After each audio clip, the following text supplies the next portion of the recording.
আপনাদের কারো কারো জন্য আবার সবচেয়ে খুশির বিষয় হলো টাকা ধরে রাখা।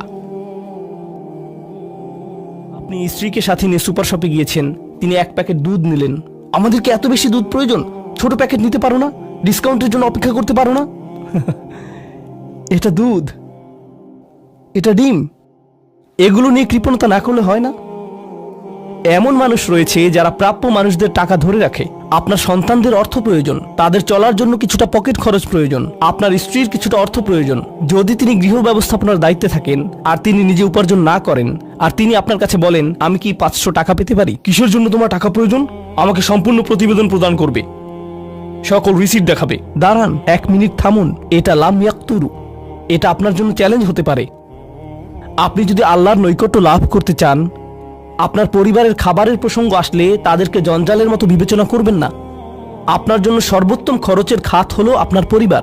নিজের পরিবারের সাথে এরকম খারাপ আচরণ করবেন না, কিন্তু অতিরিক্ত খরচও করবেন না।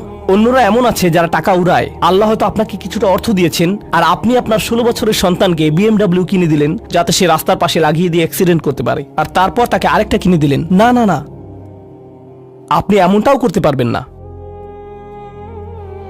লাম ইউসরিফু ওয়ালাম ইয়াকতুরু ওয়া কানা বাইনা যালিকা কওয়ামা। তারা একটি ন্যায্য ভারসাম্যপূর্ণ পন্থা অবলম্বন করে এই দুই অবস্থার মাঝে অবস্থানের জন্য।